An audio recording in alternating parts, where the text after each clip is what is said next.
जय हिंद दोस्तों, मैं भी Bharadwaj soldiers defence academy channel पर आपका स्वागत करता हूं।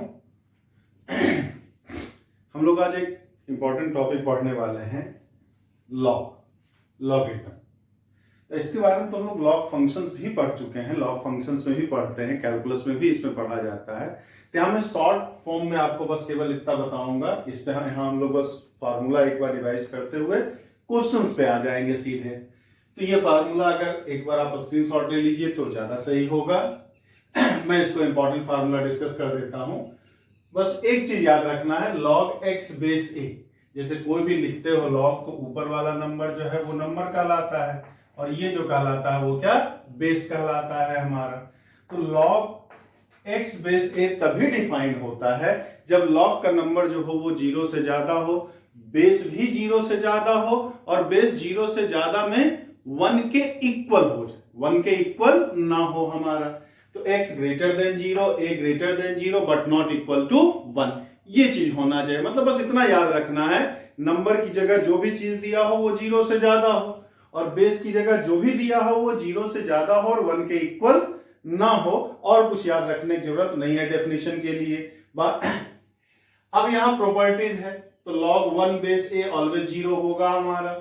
यहां हर जगह हमने कंडीशन लिखा है, कहीं भी आप ध्यान रखिएगा, कोई भी फार्मूला आप यूज करते हो तो ये जरूर ध्यान रखिएगा, कोई भी सिंबल अगर बेस की जगह दिया है तो मान के चलना है कि वो 0 से ज्यादा है और 1 के इक्वल नहीं है। और कोई भी सिंबल अगर नंबर की जगह दिया है तो ये मान के चलना है आपको वो 0 से ज्यादा है। तो बस इंपॉर्टेंट प्रॉपर्टीज है आपका ये कि log a base a, number और बेस सेम रहे तो 1 होता है वैल्यू। log 1 का वैल्यू ऑलवेज 0 होगा, चाहे बेस में कुछ भी हो मतलब 0 से ज्यादा होना चाहिए और 1 से के इक्वल नहीं होना चाहिए हमारा। फिर अगर आप बात करें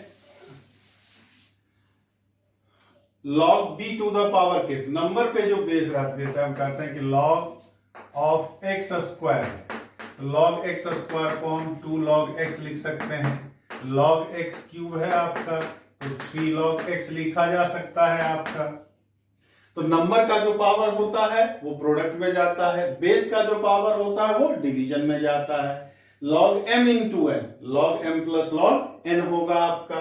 log m upon n, log m minus log n, मतलब प्रोडक्ट में है तो log सेपरेट करेंगे तो प्लस होगा, डिवीजन में है तो log सेपरेट करेंगे तो माइनस होगा हमारा।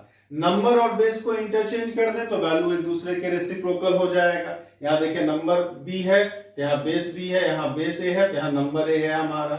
अब किसी भी लॉग को हम 2 लॉग में बदल सकते हैं। ऊपर वाले लॉग का नंबर वही होगा जो दिए गए लॉग का होगा और नीचे वाले लॉग का नंबर वो होगा हमारा जो दिए गए लॉग का बेस है। अब यहाँ बेस की जगह कुछ भी इस्तेमाल कीजिए, बस इतना कंडीशन है कि जो नॉमिनेटर के लॉग का बेस यूज होगा वही डिनोमिनेटर के लॉग में होगा हमारा यूज। फिर a to the power log c base b है तो c log, मतलब इसको इंटरचेंज करने से कोई फर्क नहीं पड़ता है हमारा। log x base a is equal to y, then x is equal to a to the power y। मतलब अगर log को हटाएंगे तो इधर वाला नंबर जो है वो बेस के पावर में चला जाता है, मतलब इस तरह समझ सकते हैं।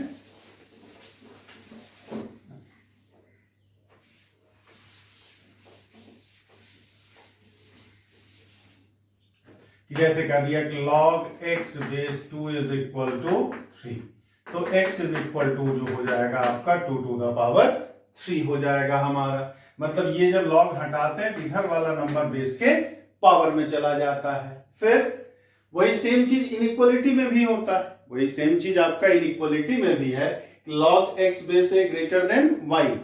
तो यहां जब log हटाएंगे तो इधर वाला नंबर बेस के पावर में तो जाएगा, लेकिन एक बात आप हमेशा ध्यान रखेंगे कि कहीं भी log अगर आप रिमूव कर रहे हो इक्वलिटी में तो ये जरूर ध्यान दिया जाता है कि log का बेस 1 से ज्यादा है कि 1 से कम है।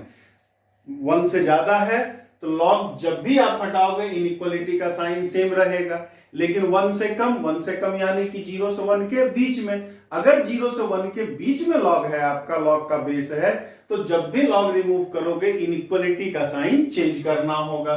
जैसे मैं बात करूं तो log x base 2 greater than 5 है तो x क्या हो जाएगा, greater than 2 to the power 5 हो जाएगा। लेकिन यही अगर कह दूं log x base 1/2 greater than 3, यहां x लेस देन 1/2 पर पावर 3 लेना होगा आपका। क्यों? क्योंकि यहां बेस जो है वो 1 से ज्यादा है और यहां बेस जो है वो 1 से कम है हमारा। तो 1 से ज्यादा रहे तो log के वैल्यू, log के इनइक्वालिटी पे कोई फर्क नहीं पड़ता है। लेकिन अगर बेस 0 से 1 के बीच में हो तो log आप रिमूव करोगे तो हटेगा तो अपने नियम के हिसाब से, लेकिन इनइक्वालिटी का साइन चेंज हो जाएगा। सेम यही है हमारा, दोनों साइड log हो, दोनों साइड log का बेस सेम हो तो log को आप रिमूव कर सकते हैं। लेकिन log रिमूव करने के पहले ये जरूर देखा जाएगा कि log का बेस 1 से ज्यादा है कि कम है। अगर 1 से ज्यादा है तो log डायरेक्ट रिमूव हो जाएगा, लेकिन अगर बेस 0 से 1 के बीच में है तब यहां देखिए हमने log रिमूव किया तो यहां x ग्रेटर देन y था तो यहां x लेस देन y हो गया। तो ये बात एकदम दिमाग में बैठा लीजिए, कहीं log से रिलेटेड कोई भी सवाल इनइक्वालिटी का मिले तो हटाना तो आपको नियम के हिसाब से ही है, लेकिन बस इतना जरूर ध्यान रखना log रिमूव करने से पहले उसका बेस 1 से ज्यादा था कि कम था। 1 तो हो नहीं सकता है, तो अगर 0 से 1 के बीच है तो इनइक्वालिटी का साइन आपको रिवर्स करना है, चेंज करना है, और अगर बेस 1 से ज्यादा है तो इनइक्वालिटी के साइन पे आपको कोई फर्क नहीं पड़ेगा। फिर log का वैल्यू प्लस में होगा कि माइनस में होगा, बिना टेबल के कैसे बताएंगे? तो इसके लिए बस इतना ध्यान रखना होता है कि log का नंबर और बेस 1 से ज्यादा है कि कम है। अगर नंबर और बेस दोनों 1 से ज्यादा हो या दोनों 1 से कम हो तो log का वैल्यू प्लस होता है, और नंबर और बेस दोनों में से एक 1 से ज्यादा हो और दूसरा 1 से कम हो जाए तो log का वैल्यू माइनस होता है। जैसे हम कहते हैं log 5 बेस 7, यहाँ 5 भी 1 से ज्यादा है, 7 भी 1 से ज्यादा है, तो कितना आएगा ये एग्जैक्ट तो नहीं बता सकते हैं, लेकिन इतना जरूर कह सकते हैं कि ये 0 से ज्यादा होगा। log 5/3 बेस 2/7 कह दें, यहाँ 5/3 1 से ज्यादा है, 2/7 1 से कम है, तो एग्जैक्ट कितना आएगा उसके लिए तो लॉग टेबल की जरूरत होगी, ठीक। लेकिन इतना देखते के साथ जरूर कह सकते हैं कि इसका जो भी वैल्यू आएगा वो 0 से कम आएगा। क्यों कम आएगा? यहाँ 5/3 जो है 1 से ज्यादा है और 2/7 जो है वो क्या है, 1 से कम है। तो नंबर और बेस दोनों 1 से ज्यादा रहे, या यहाँ ये कह दें log 1/3 2 बेस 7/11 कर दे, ये भी 0 ज्यादा होगा। यहां हम log 11/13 बेस 2 कर दें, ये क्या होगा, 0 से कम होगा। यहाँ दोनों 1 से कम है, 0 से 1 के बीच का नंबर है, यहाँ ये 1 से कम है और ये 1 से ज्यादा है तो वैल्यू क्या होगा, निगेटिव होगा। तो दोनों 1 से ज्यादा या दोनों 1 से कम तो log का वैल्यू प्लस होता है, और दोनों में से एक नंबर और बेस में से एक 1 से ज्यादा और दूसरा 1 से कम है तो log का वैल्यू किस में होगा, आपका माइनस में होगा। ये प्रॉपर्टी, एक और लास्ट प्रॉपर्टी इसको भी देख ले हम लोग।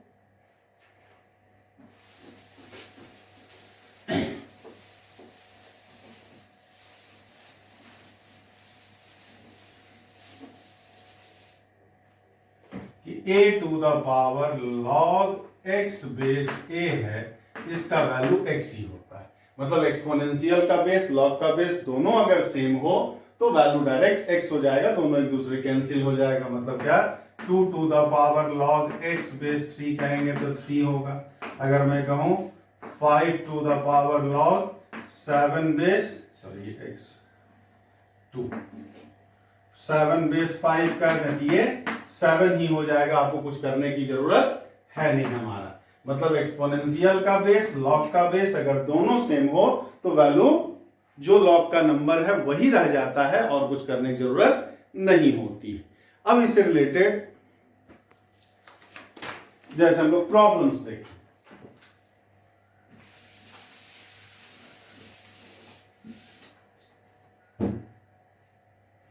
जैसे दे दिया कि log y base 3 is equal to x,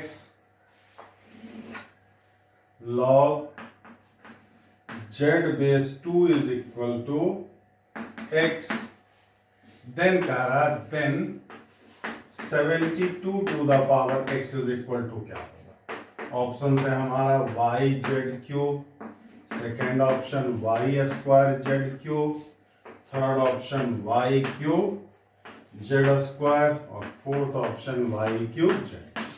यहाँ हमारा कुल मिला के क्या है, x को z और y के फॉर्म में चेंज करना है। x को हमें z और y के फॉर्म में चेंज करना होगा। ये बताओ 72 को अगर हम चाहें तो 2 और 3 के फॉर्म में लिख सकते हैं।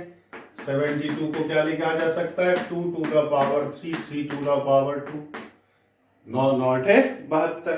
ये हो जाएगा 2 to the power 3x और 3 to the power 2x हमारा ये हो गया। अब यहां से अगर हम चेंज करें इसको तो y इज इक्वल टू क्या, हमने क्या बताया था कि log जब हटाएंगे हम तो इधर वाला नंबर बेस के पावर में चला जाता है, बेस के पावर में। तो log of y base 3x है तो y is equal to 3 to the power x, और log z base 2 is equal to भी x है तो z is equal to 2 to the power x।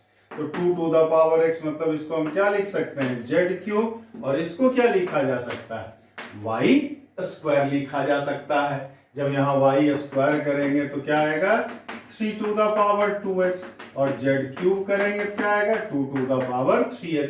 यही चीज है हमारा, ये z क्यूब हो गया, ये y स्क्वायर हो गया, यानी कि b is the correct answer हो जाएगा आपका। तो इतना हमें समझाने में जरूर टाइम लगा है, लेकिन आपका मुश्किल से 10 से 20 सेकंड के अंदर ये क्वेश्चन आ जाएगा।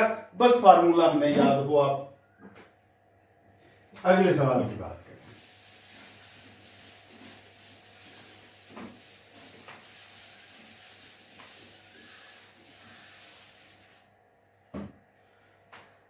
दूसरा क्वेश्चन है, if log 5 base 4 is equal to x, log 6 base 5 is equal to y, then log 3 base 2 कितना होगा, ये आपसे पूछ रहा है। तो फर्स्ट ऑप्शन है आपका 2xy plus 1, second option is 2xy minus 1, third option is 2x plus 1 and fourth option is 2y plus 1। अगर इसकी बात करें तो ये कैसे, ये बताइए, यहाँ 5 और 4 के फॉर्म में दिया, सारे आंसर x इंटू वाई के फॉर्म में है हमारा। तो इसको अगर हम लोग x इंटू वाई कर दें तो x इंटू वाई क्या हो जाएगा, log 5 base 4 into log 6 base 5। हमें 5 को हटाना है तभी 3 2 के फॉर्म में आएगा ये। तो x इंटू वाई, इसको हम क्या लिख सकते हैं, log 5 बाई log 4, और log 6 बाई log 5 लिखा जा सकता है। ये प्रॉपर्टीज था, ये और ये कैंसिल। कौन सा प्रॉपर्टीज था कि log b बेस a को हम चाहें तो क्या लिख सकते हैं, log b by log a लिखा जा सकता है। ये प्रॉपर्टीज था हमारा। तो ये और ये तो कैंसिल हो गया। तो अब x इंटू वाई की जगह आप log 6, तो इसको log 6 को हम क्या लिख सकते हैं, 2 इंटू 3 बाई log 4, ये लिखा जा सकता है। इसी को log 2 प्लस log 3 लिख सकते हैं, अपॉन 2 log 2 लिखा जा सकता है। log 4 को हमने क्या 2 स्क्वायर लिख दिया, log 4 को क्या लिख दिया, यहां पे हमारा log 4 था तो इसको हमने log 2 स्क्वायर लिख दिया, इसको 2 log 2 लिखा जा सकता है। 6 को 2 इंटू 3 तो log m इंटू n क्या था, log m plus log n था आपका। तो x into y is equal to, ये हो गया कितना, 1/2 प्लस log 3/2 log 2। तो ये 2xy minus 1, 2xy minus 1 is equal to, हम क्या लिख सकते हैं, log 3/log 2, मतलब log 3 बेस 2। ये हमारा क्या आ गया, 2xy माइनस 1। ये इसका सही आंसर आ गया आपका। तो मतलब कुल मिला के वही 4-5 फार्मूले हैं जिसको आपको अच्छे से ध्यान रखना है, उसी का यूज करना है आपको। नेक्स्ट क्वेश्चन की बात करूं,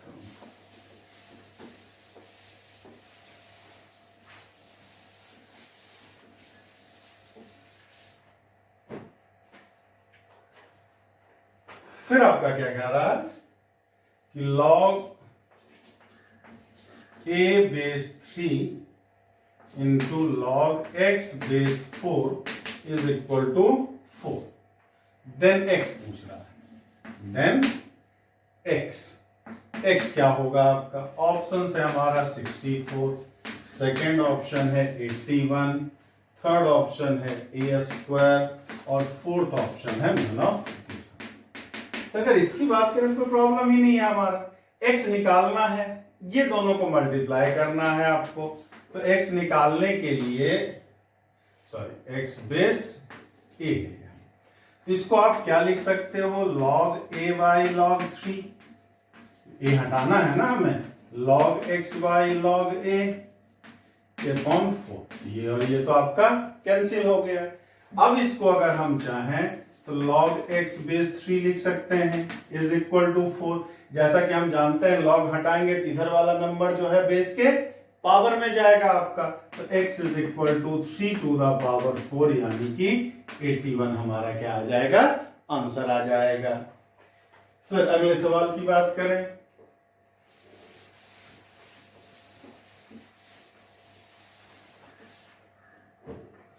क्वेश्चन दिया है आपका कि x is equal to 27, x is equal to 27, y is equal to log 4 base 3, then x to the power y आपसे पूछा जा रहा है। फर्स्ट ऑप्शन दे रहा है 64, सेकेंड ऑप्शन दे रहा है 16, थर्ड ऑप्शन दे रहा है 3/7, फोर्थ ऑप्शन दे रहा है 1/16 दे रहा है। ये बताओ x into y, x to the power y चाहिए आपको, तो x हमारा कितना है, सॉल्यूशन की बात करें क्या हो जाएगा, तो x to the power y means 27 to the power log 4 base 3। इसी को अब सिंप्लीफाई करना है, यहां से log हमें हटाना है, तो 3 को हम क्या 3 टू द पावर 3 लिख सकते हैं, 4 बेस 3, इधर क्या हो जाएगा 3, तो log 4 to the power 3 base 3 लिखा जा सकता है। फार्मूला क्या था हमारा कि log b to the power k हो, तो इसको k log b लिखते हैं, इसको क्या लिखते हैं, k log b लिखते हैं हम लोग। तो वही चीज है यहाँ, पावर अगर प्रोडक्ट में जाएगा, प्रोडक्ट वाला पावर में चला जाएगा हमारा, तो ये क्या मिल जाएगा हमारा 3 to the power log 64 base 3। अब प्रॉपर्टीज फिर क्या था कि a to the power log x base a x होता है आपका, यहां भी बेस 3 है, यहां भी 3 है हमारा, दोनों कैंसिल, आंसर कितना 64 हो जाएगा हमारा। इसी तरह से छोटे छोटे सवाल आपको ढेर सारे पूछे जाते हैं। चलिए तो नेक्स्ट लेक्चर में हम लोग नेक्स्ट वीडियो में इसके और भी क्वेश्चंस देखेंगे। जय हिंद, जय भारत बच्चों।